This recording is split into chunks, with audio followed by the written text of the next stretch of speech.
Hi గారు, welcome to our channel. ప్రస్తుతం మనతో పాటు దాము బాలాజీ గారు సీనియర్ జర్నలిస్ట్ ఉన్నారు. వారితో ఒకసారి మాట్లాడతాం. సార్ నమస్కారం. సార్ నమస్తే.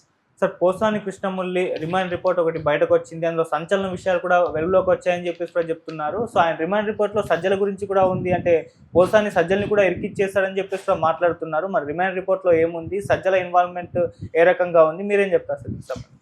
పోసానిని 26వ తేదీ రాత్రి 8:50కి వాళ్ళ ఇంటికి వెళ్ళారు. భక్తవత్సలం అని ఎస్ఐ సంబేపల్లి పోలీస్ స్టేషన్. యాక్చువల్గా కేసు పెట్టిందేమో మణి అని ఒక జనసేన కార్యకర్త.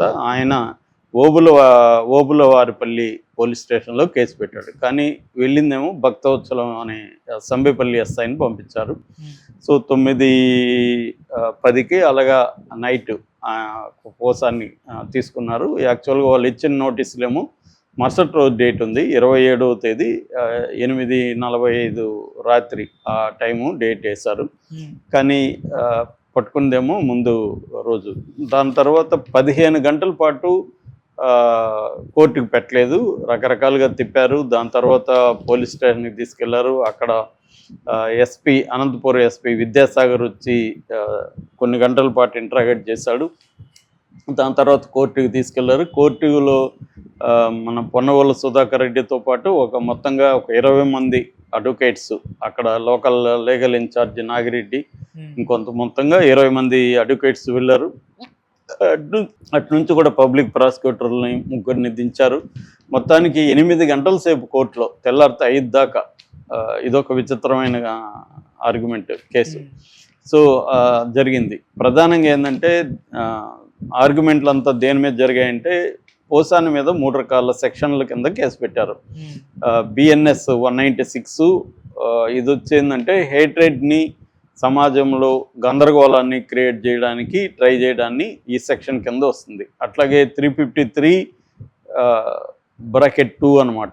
ఇది మిస్లీడింగ్ పబ్లిక్ అలారం క్రియేట్ చేయడానికి, సమాజంలో మిస్లీడింగ్ ఇన్ఫర్మేషన్ స్ప్రెడ్ చేస్తే ఈ సెక్షన్ వర్తిస్తుంది.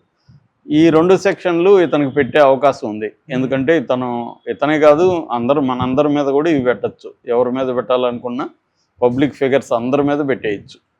ఎందుకంటే మనం ఏదో ఒక మాట్లాడతాము, నువ్వు మిస్లీడ్ చేస్తున్నావు అని పెట్టచ్చు, ఎవడి మీదన్నా పెట్టచ్చు కదా. అవును. సో ఇప్పుడు మన ఇద్దరి మీద కూడా పెట్టచ్చు. నువ్వు నన్ను మిస్లీడ్ చేసే విధంగా నువ్వు అడుగుతున్న ప్రశ్న అని పెట్టచ్చు, పబ్లిక్ని గందరగోళపరిచే విధంగా నేను మాట్లాడుతున్నా అని పెట్టచ్చు. అలాగే ఎవరి మీదైనా వీళ్ళు అనుకుంటే పెట్టచ్చు. ఇలాంటి సెక్షన్లు ఎప్పుడూ ఉంటాయన్నమాట. ప్రభుత్వానికి అనుకూలంగా, ప్రభుత్వాన్ని ప్రశ్నించే వాళ్ళని నోరు నొక్కడానికి ఇలాంటి సెక్షన్లు ప్రతి చట్టంలో పెట్టుకుంటారు. ఇక 3వది అన్నిటికంటే దీని మీదే డిస్కషన్ జరిగింది. అదేంటంటే 111 రెడ్ విత్ 3(5). ఈ సెక్షన్ ఏం చెప్తుందంటే ఆర్గనైజ్డ్ క్రైమ్ యాక్టివిటీస్, అంటే ఆర్గనైజ్డ్ క్రైమ్ సిండికేట్లో మెంబరు అయి ఉండాలి, లేదా ఆర్గనైజ్డ్ క్రైమ్ సిండికేట్ మెంబర్కి ఆశ్రయం ఇచ్చి ఉండాలి, లేదు ఆర్గనైజ్డ్ క్రైమ్ ద్వారా వచ్చిన సంపదని నువ్వు పొంది ఉండాలి.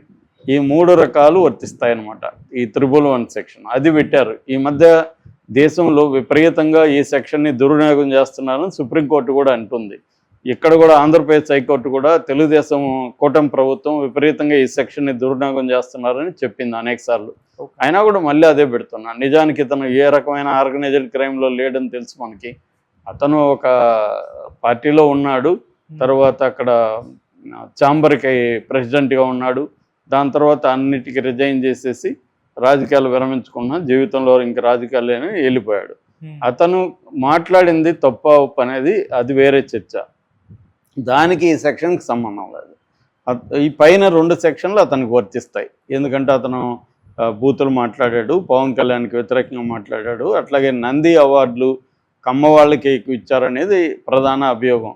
అందువల్ల సినిమా కులాల మధ్య చిచ్చు పెట్టే విధంగా మాట్లాడుతున్నాడు. ఇది ప్రతి రాజకీయ నాయకుడు మాట్లాడేది. ఇతనితో ప్రాబ్లం ఏంటంటే ఇతను చాలా ఒక్కొక్కసారి దారుణంగా కామెంట్స్ చేస్తాడు. మామూలుగా అయితే ముక్కుసూటు మనిషి అని ఇతని పేరు. సో కొండబద్దలు కొట్టినట్టు మాట్లాడడం, ఇవన్నీ ఎక్కువ చేస్తుంటాడు. ఇది అన్ని పార్టీల్లో ఉన్నారు. నిజానికి పోసాని కృష్ణమురళి లాంటి వాళ్ళు ఏ పార్టీలో లేరో నాకు చెప్తే నేను వింటాను.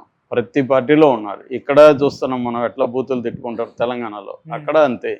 కాబట్టి ఇలాంటి వాళ్ళు అన్ని పార్టీల్లో ఉన్నారు, పెడితే అందరి మీద కేసులు పెట్టాలి. మొత్తానికి ఇది ఈ త్రిబుల్ మీద ఎక్కువసేపు జరిగింది. త్రిబుల్ పెట్టడం కరెక్ట్ కాదని జడ్జి కూడా ఒప్పుకున్నారు.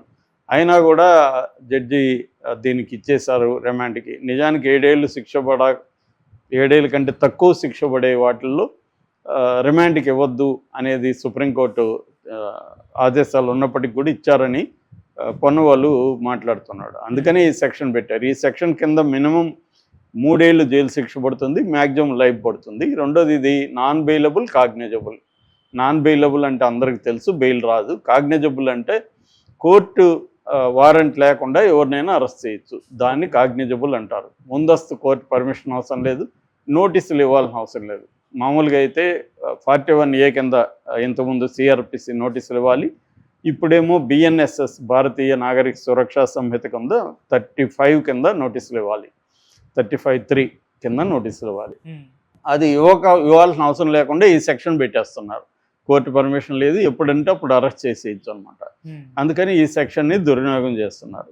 సో దీని మీద ఒక చర్చ జరుగుతుంటే ఇటుపక్క ఏదైనా అక్కడ రాజకీయమే కాబట్టి తెలుగుదేశం వాళ్ళు ఇతని వీడియోల్ని పంపు చేస్తున్నారు. ఇతను పవన్ కళ్యాణ్ని ఎట్లా పర్సనల్గా మాట్లాడారని దానికి సమాధానంగా వైసీపీ వాళ్ళు జనసేన బ్యాచ్ ఇతన్ని ఎలా అటాక్ చేశారు, ఇతను 3 రోజుల పాటు అజ్ఞాతంలోకి వెళ్లాల్సి వచ్చింది, ఇతని ఇంటి మీద దాడి చేశారు వాళ్ళు, ఇతని భార్యని వాళ్ళని బూతులు తిట్టారు, దానికి సమాధానంగానే ఇతను పవన్ కళ్యాణ్ మాట్లాడారనే డిఫెన్స్ వాళ్ళు మాట్లాడుతున్నారు.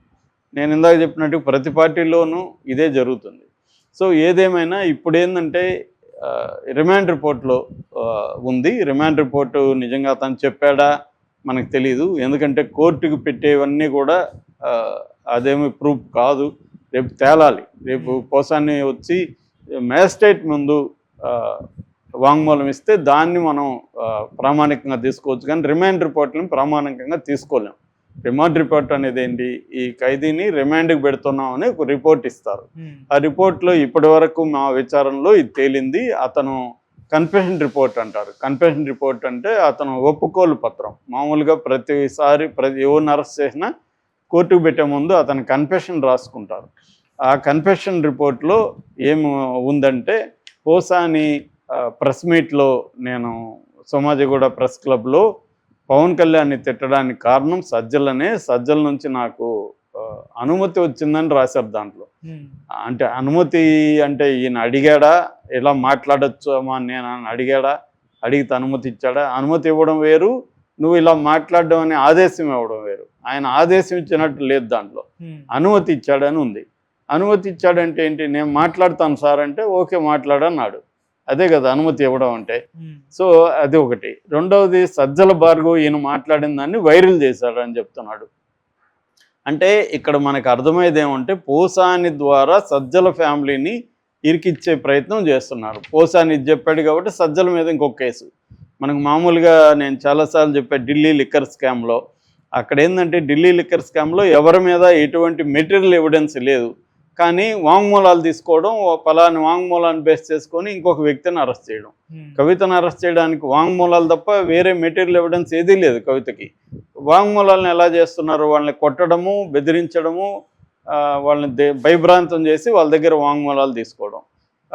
ఎందుకంటే ఇది నేను చెప్తున్నా కాదు, ఢిల్లీలో ఆప్లోని చాలామంది దీనికి గురైన వాళ్ళు ఆరోపించారు.